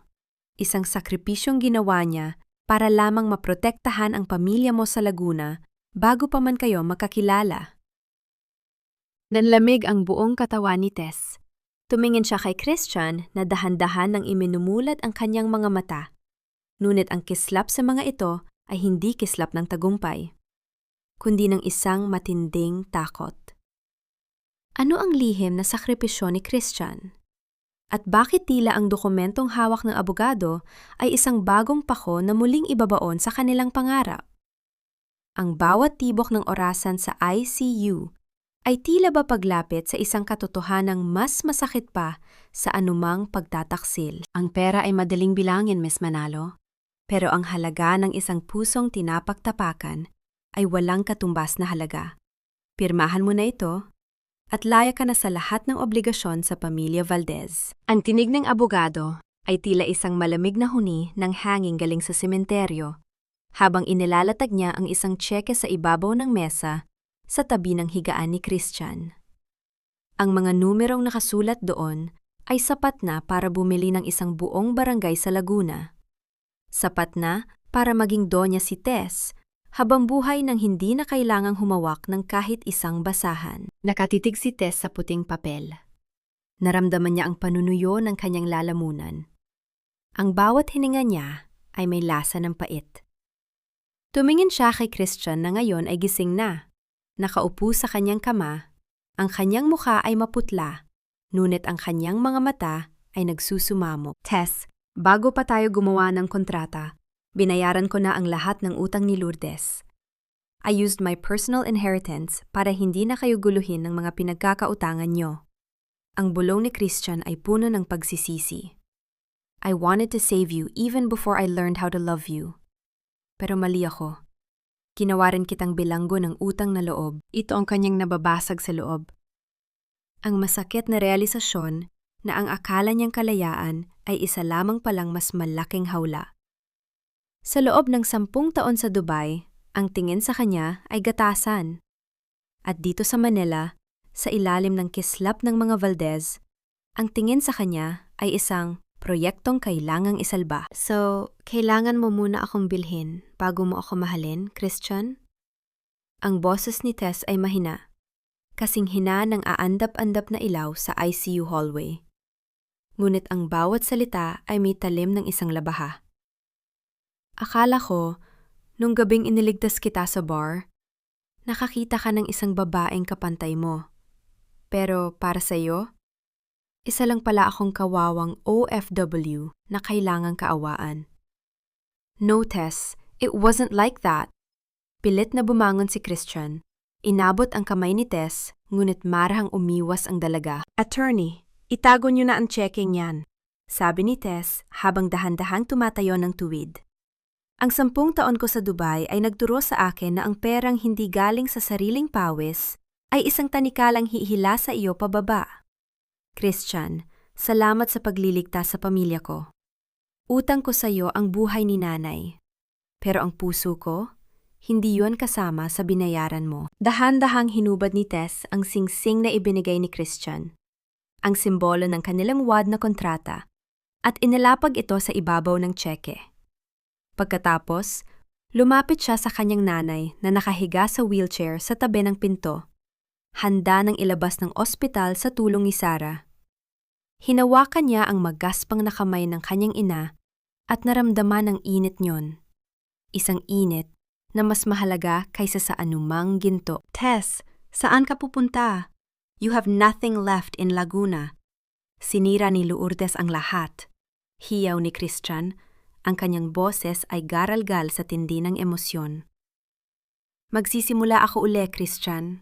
Sa pagkakataong ito, hindi para kay Lourdes, hindi para sa kontrata, kundi para sa sarili ko. Tugon ni Tess, bago tuluyang tumalikod at lumabas ng silid. Lumipas ang 3 buwan. Sa isang maliit na kanto sa bayan ng Laguna, malapit sa lawa, isang maliit na kainan ang nagsimulang maging tanyag. Ang kusina ni Tess. Simple lang ang lugar. Gawa sa kawayan at nipa, amoy bawang at sariwang sinigang.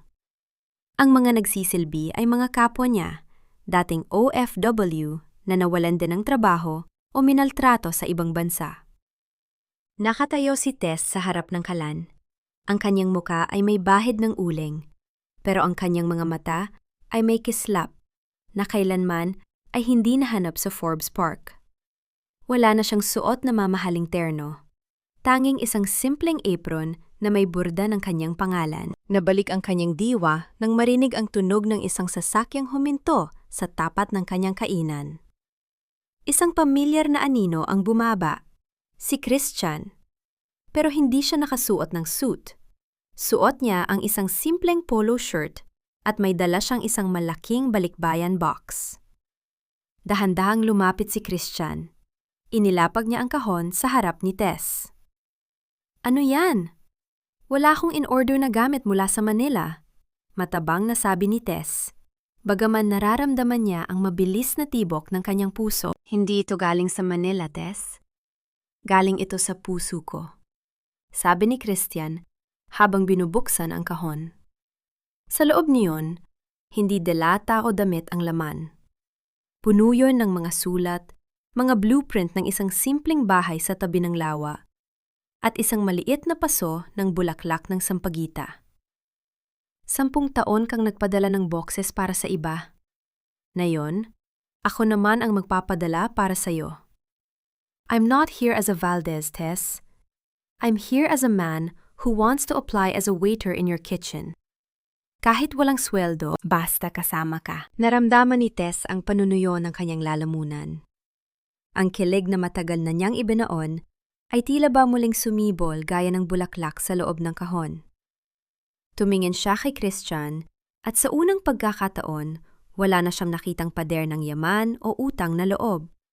Tanging ang katapatan na lang ang natira. Lumapit si Christian at bumulong sa kanyang tainga, Isang bulong na tila ba naging hudyat ng pagtatapos ng lahat ng kanyang pangungulila. Hinding-hindi ka na magiging mag-isa, Tess. This time, we build a home that is real. Ngunit sa gitna ng kanilang sandali, napansin ni Tess ang isang itim na sasakyan na dahan-dahang dumadaan sa tapat ng kainan. Sa loob niyon, nakita niya ang mukha ni Lourdes. Ang kapatid niyang dapat ay nasa kulungan, ngunit na yon ay malayang nakatingin sa kanya nang may nakakapangilabot na ngiti. Bakit malaya si Lourdes? At anong huling alas na hawak ng kanyang kapatid na maaring sumira sa bagong buhay na pilit itinayo ni Tess? Ang bawat alon sa lawa ng Laguna ay tila mga kamay na dahan-dahang humahaplos sa mga sugat ng nakaraan. Ngunit sa paghinto ng itim na sasakyan sa tapat ng ang kusina ni Tess, naramdaman ni Tess ang panandaliang pagtigil ng kanyang mundo. Ang amoy ng nilagang sinigang na kanina lang ay nagbibigay ng init sa kanyang puso ay biglang naging matabang. Naramdaman niya ang pamilyar na panunuyo ng lalamunan, ang mabilis na kabog sa kanyang dibdib na tila isang dambuhalang tambol na nagbababala ng paparating na unos. Dahan-dahang bumukas ang pinto ng sasakyan. Lumabas si Lourdes, ang kanyang kapatid, na naging mitsa ng kanyang pinakamalalim na pait. Hindi na ito ang Lourdes na nakasuot ng mamahaling lino. Ang kanyang muka ay hapo. Ang kanyang mga mata ay malalim ang itim. Na tila ba hindi natutulog ng maraming gabi. Ang nakakapangilabot ng ngiti niya kanina ay napalitan ng isang blankong tingin habang dahan-dahan siyang naglalakad patungo sa kawayang pintuan ng kainan. Naramdaman ni Tess ang kamay ni Christian na humawak sa kanyang balikat. Ang init ng palad ng lalaki ay tila isang angkla na pumipigil sa kanya na tangayin muli ng galit. Tess, andito ako. Huwag kang matatakot.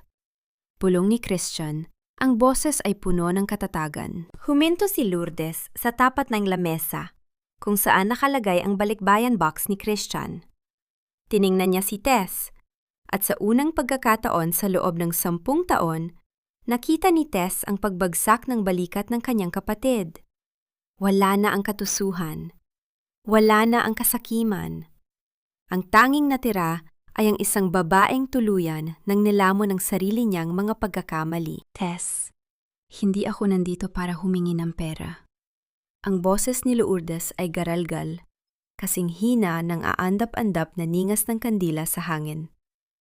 Pinalaya ako, dahil wala nang halaga ang kaso ko para kay Doña Isabel. Tinapon na nila ako, Tess. Gaya ng pagtapon ko sa'yo. Wala na ang US visa. Wala na ang SUV. Wala na ang dangal ko. Napatitig si Tess sa kanyang kapatid. Ito ang kanyang Vo Vun Benchong. Ang masakit na realisasyon na ang taong itinuring niyang kalaban ay isa lamang palang anino ng sarili nitong kasakiman. Ang injustice engine na dati ay nagpapaliyab sa kanyang puot ay unti-unti nang namamatay, pinalitan ng isang matinding hiya para sa kanilang dalawa bilang magkadugo.